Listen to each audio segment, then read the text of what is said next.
আজকের ভিডিওয়ে আমি SDB financial সার্ভিসের আইপিও আগামীকাল মার্কেটে লঞ্চ হচ্ছে সেটা নিয়ে ডিটেলসে আলোচনা করব। অবশ্যই এর সাথে সাথে মার্কেট নিয়েও ডিটেলসে আলোচনা করব। চলুন তাহলে ভিডিওটা শুরু করা যাক। ভিডিও শুরু করার আগে বলি, চ্যানেলে যদি ফার্স্ট টাইম ভিজিট করে থাকেন অবশ্যই চ্যানেলটা সাবস্ক্রাইব করে নেবেন আর পাশে থাকা বেল আইকনটা প্রেস করে রাখবেন। আমি ভিডিও আপলোড করার সাথে সাথে আপনাদের কাছে ভিডিওটা পৌঁছে যাবে। আর ভিডিওটা যদি ভালো লাগে অবশ্যই লাইক এবং শেয়ার করতে ভুলবেন না। তো প্রথমে আগে মার্কেট নিয়ে আলোচনা করি।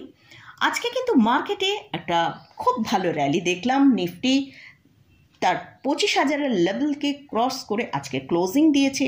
নিফটি 72 পয়েন্ট পজিটিভে এবং সেন্সেক্স 158 পয়েন্ট পজিটিভ এবং ব্যাংক নিফটি 400 পয়েন্ট পজিটিভে ক্লোজিং দিয়েছে।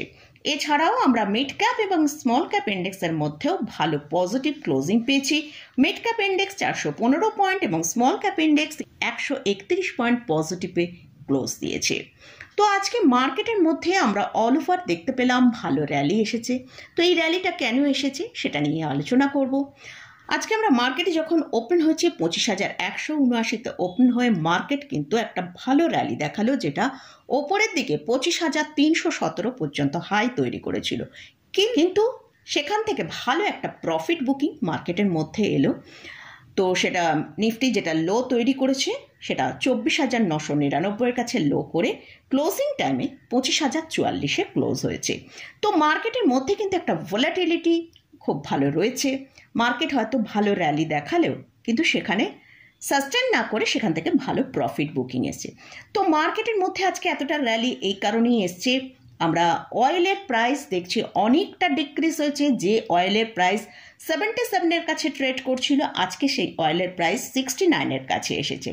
এছাড়াও ইসরায়েল ইরানের যে কেস ফায়ার অর্থাৎ যুদ্ধবিরতির একটা ঘোষণা হতে চলেছে, তো সেটাও কিন্তু মার্কেটের কাছে একটা খুব পজিটিভ নিউজ। কারণ মানে কেউ চায় না যুদ্ধ হোক, কিন্তু তাই এবং সেক্ষেত্রে মার্কেটও কিন্তু সেই যুদ্ধের বিপক্ষেই যুদ্ধবিরতির হবে এই নিউজটা এসছে।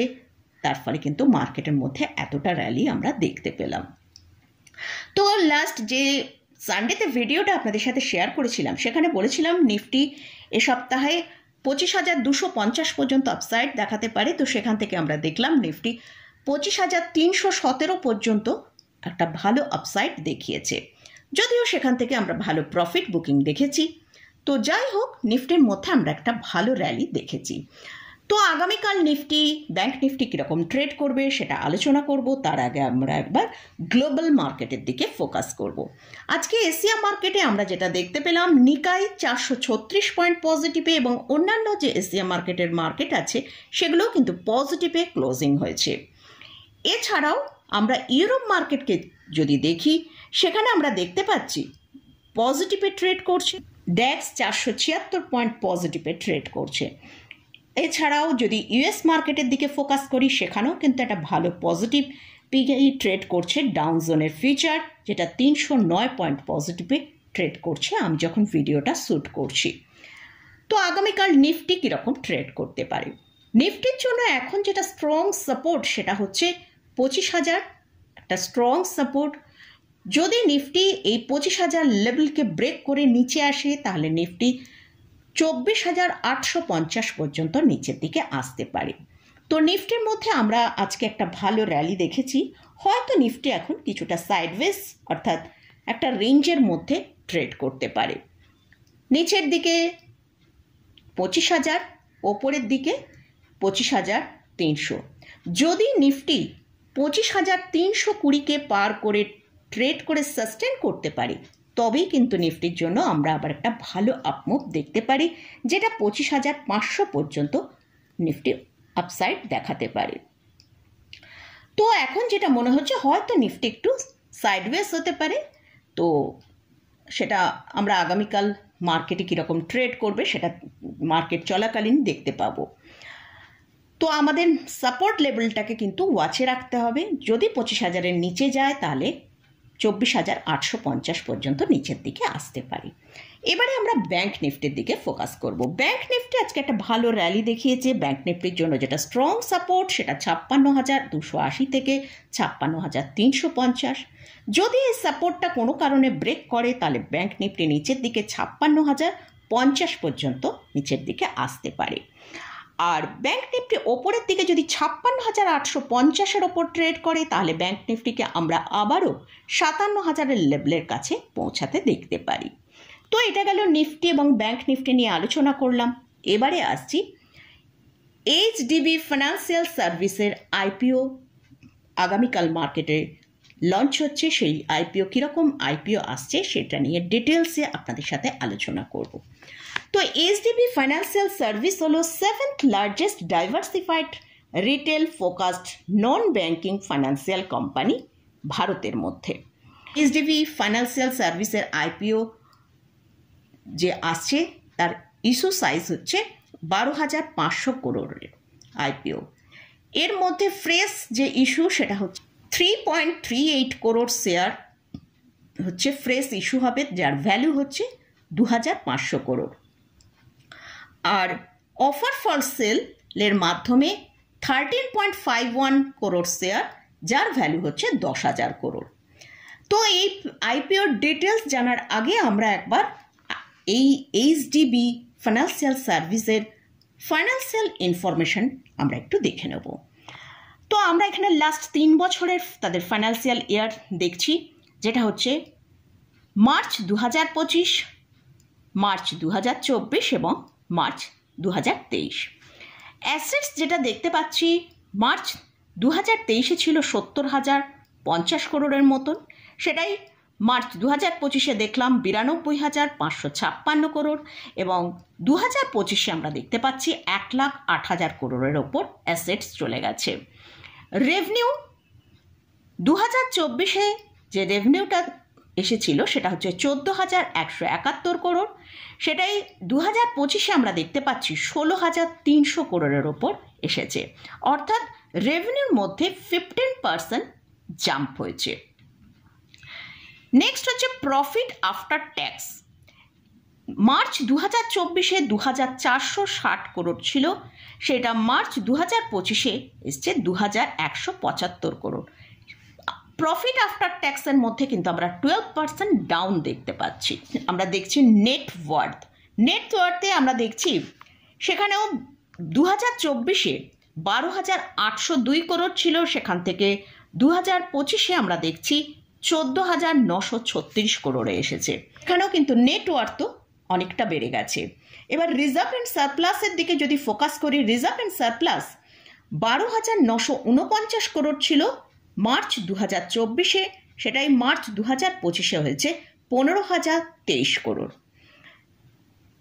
আরওই কীরকম আছে সেটা দেখব, সেটা হচ্ছে 14.72% হচ্ছে এদের আরওই। ডেপ্ট টু ইকুইটি, এই কোম্পানিগুলোর ডেপ্ট বেশি হয় যেহেতু এই কোম্পানিগুলো লোন প্রোভাইড করে। এদের ডেপ্ট টু ইকুইটি হচ্ছে 5.85, আর প্রাইস টু বুক ভ্যালু হচ্ছে 3.72। তো আমরা ফাইন্যান্সিয়াল ইয়ার যেটা দেখলাম যে প্রফিট আফটার ট্যাক্সের মধ্যে একটা প্রায় 12%-এর মতন ডাউন এসছে, কিন্তু অন্যান্য বিষয়গুলো যদি আমরা দেখি সেগুলো কিন্তু ঠিকঠাকই রয়েছে। এবারে আমরা এই আইপিও ডিটেলস আমরা একবার জেনে নেব। এই আইপিওর যে ডেট সেটা হচ্ছে 25শে জুন থেকে 27শে জুন পর্যন্ত এদের আইপিওর ডেটটা রয়েছে। ফেস ভ্যালু হচ্ছে পার শেয়ার 10 টাকা করে। ইস্যু প্রাইস ব্র্যান্ড হচ্ছে 700 টাকা থেকে 740 টাকা পার শেয়ার। লট সাইজ মানে একটা লটে কতগুলো শেয়ার আছে সেটা হচ্ছে 20 share. Sale type fresh capital cum offer for sell.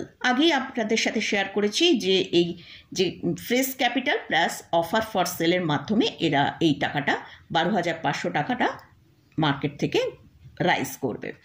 Total issue size সেটা হচ্ছে 16,89,18,919 শেয়ার। ফ্রেশ ইস্যু হচ্ছে 3,37,83,734 শেয়ার, যার ভ্যালু হচ্ছে 2,500 করোড়। আর অফার ফর সেলের মাধ্যমে নিয়ে আসছে 13,51,35,135 শেয়ার, তো যার ভ্যালু হচ্ছে 10,000 করোড়। আর ইস্যু টাইপ হচ্ছে বুক বিল্ডিং আইপিও। লিস্টিং হবে এনএসসি এবং বিএসসি দুটো প্ল্যাটফর্মেই এই কোম্পানির লিস্টিং হবে। এবার এই কোম্পানি এই যে এইচডিবি ফাইন্যান্সিয়াল সার্ভিসের আইপিওর টাইম লাইন আমরা একবার দেখে নেব। আইপিওর ওপেন ডেট ওয়েডনেসডে জুন 25 আর ক্লোজিং ডেট ফ্রাইডে জুন 27। আর অ্যালটমেন্ট ডেট মানডে জুন 30-তে। আর ইনিশিয়াল অফ রিফান্ড মানে যাদের ধরুন এই শেয়ারটা অ্যালটমেন্টে হলো না, আইপিও যাদের অ্যালটমেন্ট পাননি তাদের টাকাটা তাদের ব্যাংকে রিফান্ড হবে, সেই ইনিশিয়াল রিফান্ডটা হবে 1 জুলাই টুইসডেতে। আর credit of share to demat, যাদের অ্যালটমেন্ট পেয়েছেন তাদের শেয়ারগুলো ডিম্যাটে ট্রান্সফার হবে, সেটাও 1 জুলাইতে। লিস্টিং ডেট মানে 2 জুলাইতে ওয়েডনেসডেতে লিস্টিং হবে, এটা আশা করা হচ্ছে। এবার আইপিও লট সাইজ, রিটেলারদের কথাটাই আমি এখানে শেয়ার করছি। রিটেলার যারা মিনিমাম অ্যালট করতে চান, একটা লট মিনিমাম করতে হবে, যার শেয়ারের পরিমাণ যেখানে এক লটে 20 শেয়ার থাকবে এবং ভ্যালু দাঁড়াবে 14,800 টাকা। তো এই 14,800 টাকা আপনার ব্যাংকে 14,800 টাকা অবশ্যই আপনার ব্যাংকে থাকলে তাহলে কিন্তু আপনি এই কোম্পানির আইপিওতে এক লটের জন্য আইপিও সাবস্ক্রিপশন করতে পারেন। সেকেন্ড হচ্ছে যেসব রিটেলাররা ম্যাক্সিমাম এখানে আইপিও অ্যালট করতে চাইছেন তাদের জন্য 13 লটস, আর তাদের টোটাল শেয়ার দাঁড়াচ্ছে 260টা শেয়ার, আর টোটাল ভ্যালু দাঁড়াবে 1,92,400। এটা হচ্ছে তাদের টোটাল ব্যাংক অ্যাকাউন্টে এই টোটাল অ্যামাউন্টটা থাকলে তারা 13 লটস আইপিওর জন্য মানে সাবস্ক্রিপশন করতে পারেন। তো মোটামুটি এই এইচডিবি ফাইন্যান্সিয়াল সার্ভিসের আইপিও সম্পর্কে ডিটেলসে আলোচনা করলাম।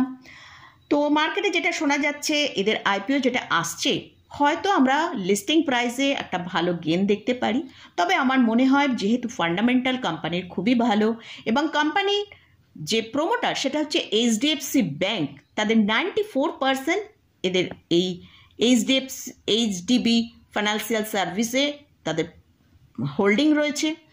তো এই স্টকটা যদি লং টার্মের জন্য চিন্তাভাবনা করে পোর্টফোলিও রেখে দেওয়া যায় সেখান থেকেও কিন্তু আমাদের একটা ভালো গেন আমরা 3 থেকে 5 বছরের মধ্যে দেখতে পেতে পারি। তো আপনার ভিউ কি, আপনি লং টার্মের জন্য ইনভেস্ট করতে চান কি শর্ট টার্মের জন্য ইনভেস্ট করতে চান সেটা আপনি নিজে বুঝে নেবেন। তো যদি এই আইপিও আপনি পার্টিসিপেট করতে চান তো তার আগে ভালো করে কোম্পানি সম্পর্কে আরও ডিটেলসে জেনে নিয়ে তারপর পার্টিসিপেট করবেন। আরও একটা এখানে বিষয় বলার আছে, যাদের এইচডিএফসি ব্যাংক মানে স্টকটা 19 জুনের আগে থেকে হোল্ডিংয়ে রয়েছে তারা কিন্তু একটা এখানে মানে ফেসিলিটি তারা আলাদা করে পেতে পারে। মোটামুটি আজকের ভিডিও এই এইচডিবি ফাইন্যান্সিয়াল সার্ভিস এবং মার্কেটের নিয়ে ডিটেলসে আলোচনা করলাম।